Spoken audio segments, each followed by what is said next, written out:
Good morning. I'm absolutely delighted that I can participate in this forum. Mr. Rishi Hasari, President and CEO of Nikkei Incorporation, esteemed leaders and friends from across Asia and the world, distinguished dignitaries, excellencies,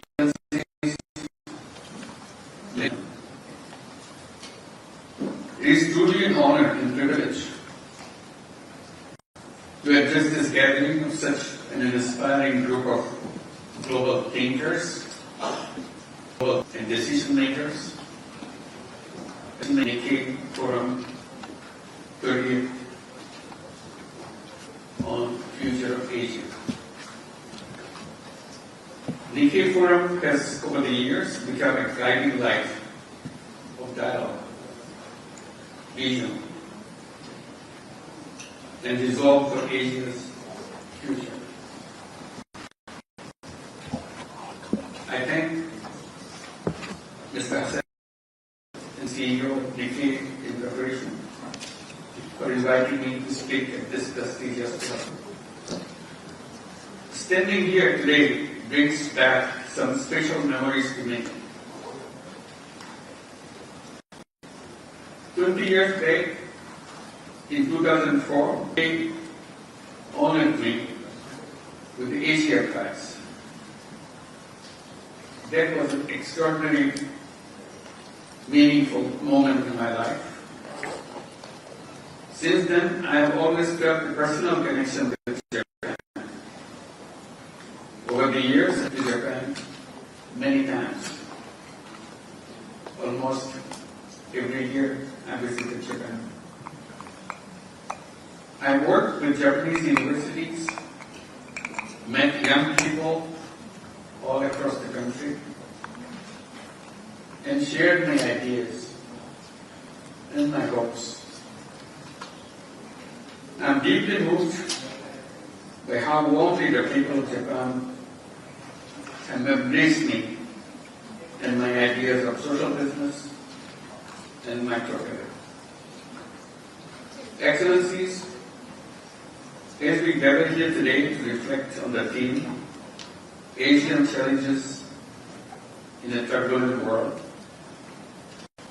I must say that the world is getting increasingly turbulent. A time of great uncertainty. We are witnessing a world where peace is fragile. Tensions are growing, and cooperation is not always guaranteed.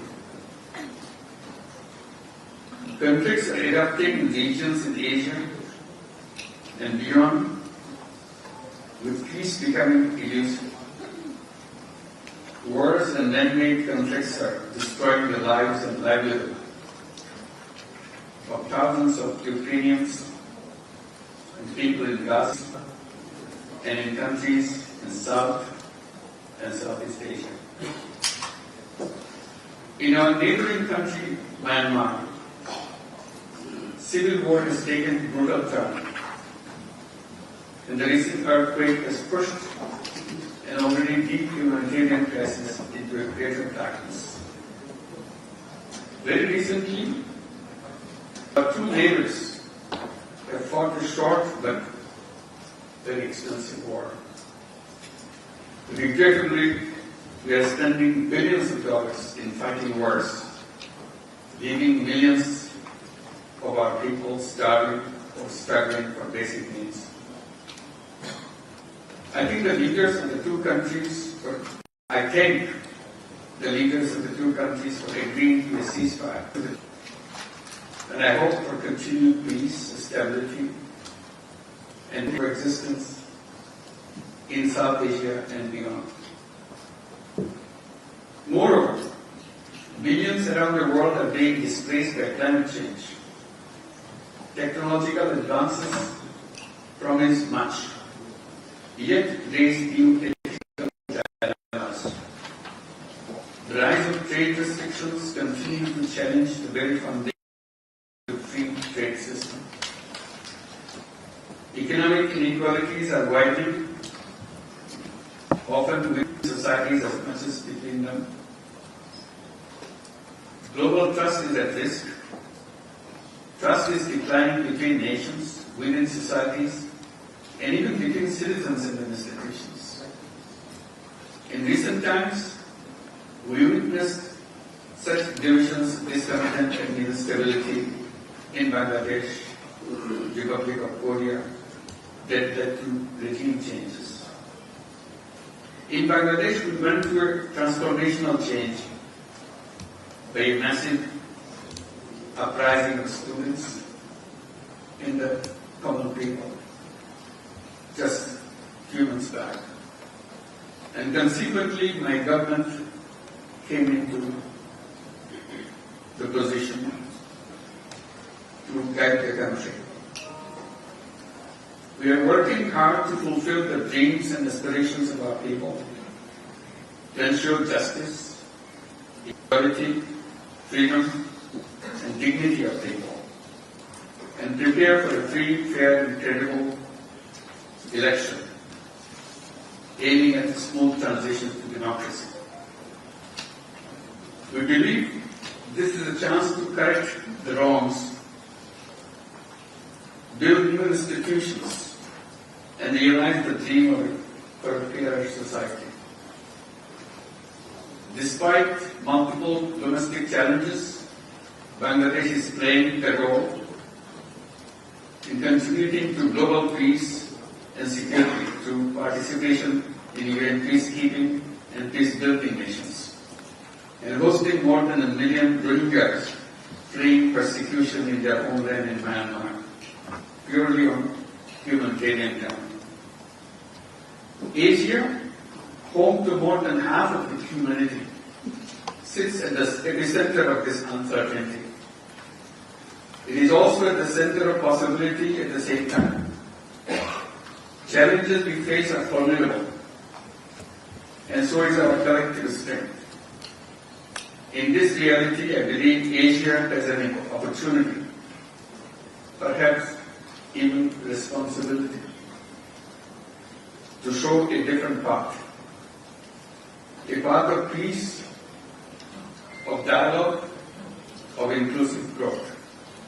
Not just growth in numbers, but growth in people's well-being, in trust, in hope.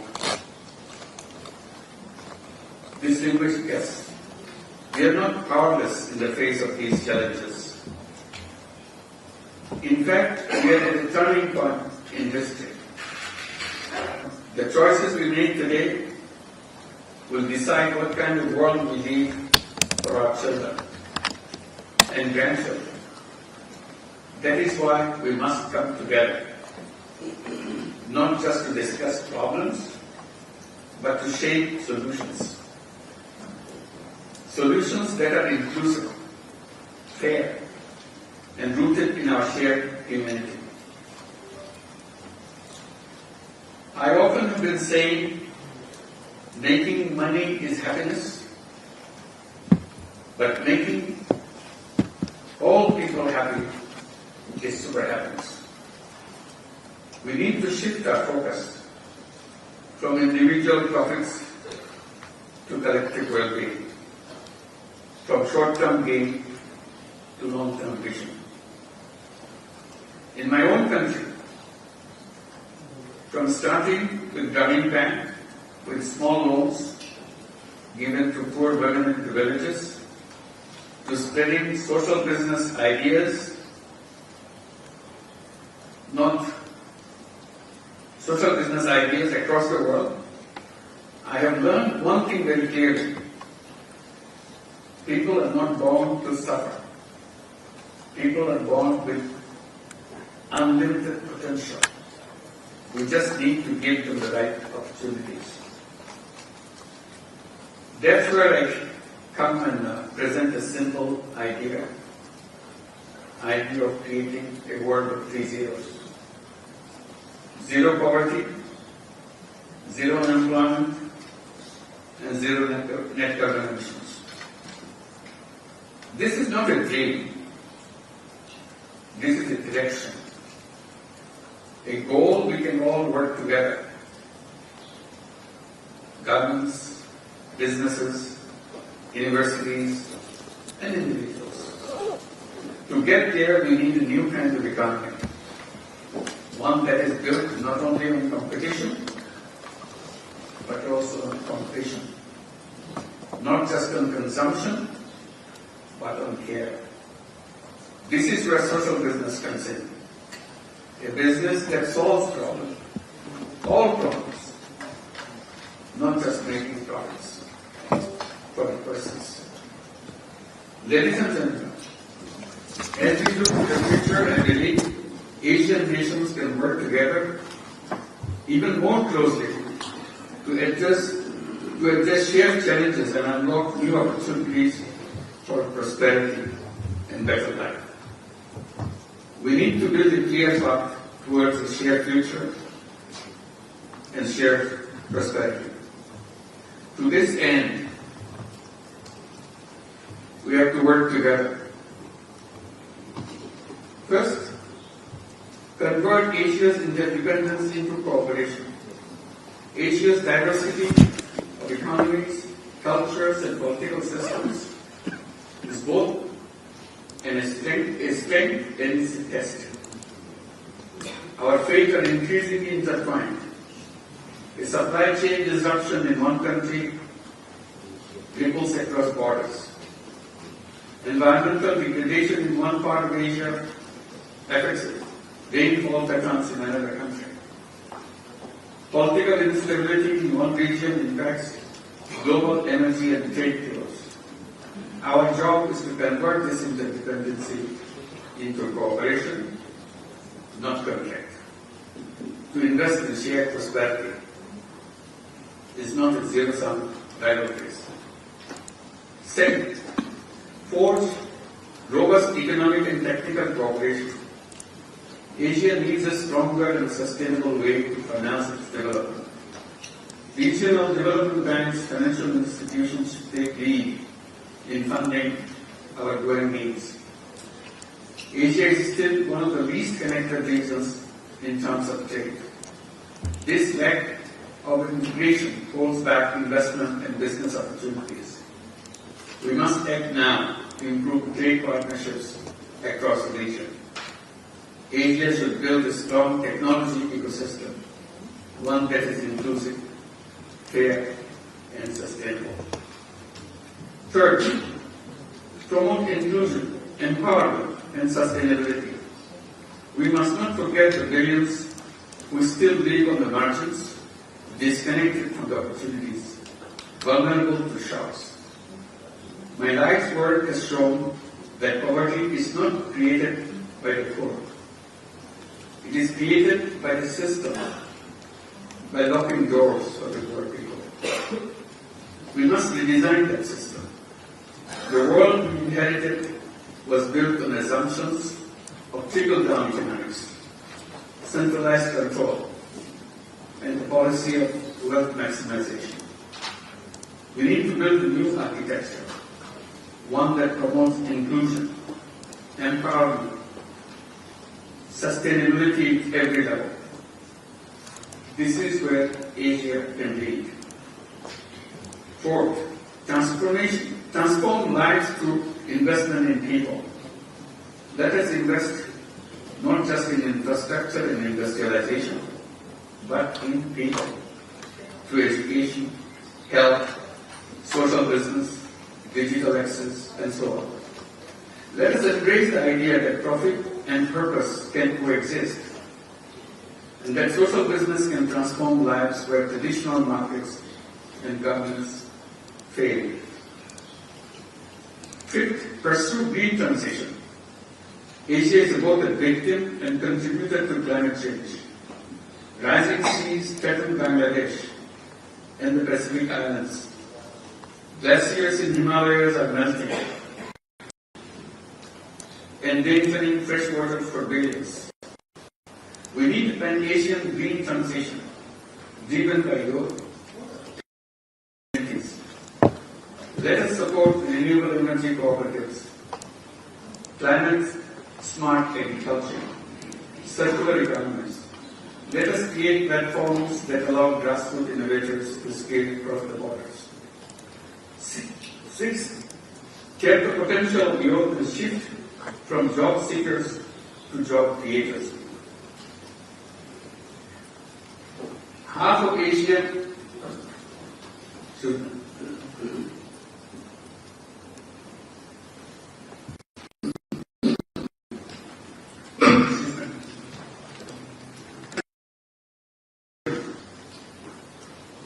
who are Asia's greatest strength. Their creativity and energy should be at the center of our efforts. Our youth are ready, but they need the tools, trust, and freedom to shape our own futures. Social business, digital platforms, and microfinance can unleash a new wave of grassroots-led innovation. I always encourage young people, do not wait to find a job. Create one. Be an entrepreneur. You have all the strength, all the possibilities of being a successful entrepreneur. Every human being is born as an entrepreneur, not as a job seeker. Do not just seek a paycheck. Build something that solves a problem. Be a job creator and be a social business creator. Finally, in a turbulent world, people's empowerment and grassroots leadership matters more than ever. Asia must offer not just economic strength, one that champions peace over power, cooperation over competition, sustainability over short-term gains. We must move from wealth concentration to wealth sharing, from capitalism for profit to a capitalism with purpose, or may even rename as an economy for the people. It's not capitalism. In my country, Bangladesh, we have seen how social businesses have lifted millions. Let that be a lesson. When people are given dignity, trust, and a chance, they rise, they become free. Not just as workers, but as creators, as change makers. Platform of hope, Nikkei has created a space for where dialogue leads solutions, and where trust is not just a word, but a goal we work together. The future of Asia is not just about economics or geopolitics. It's about people. It's about ideas. It's about the young people hoping to create a new world, completely different from the world we have already in. And it's about courage and creativity. Let us not be daunted by the turbulence around us. Let us see this as a call to rethink, to rebuild, and to rise together. Let us be guided not by fear, but by possibilities. Not by power, but purpose. Let us have the courage to imagine a better world. Let us trust one another. Let us cooperate. Not because we have to, but because we want to. The future of Asia is not written yet. Let us write it together. A different future. Bangladesh and Japan can work together in rewriting Asia's destiny, even world's destiny. Thank you very much.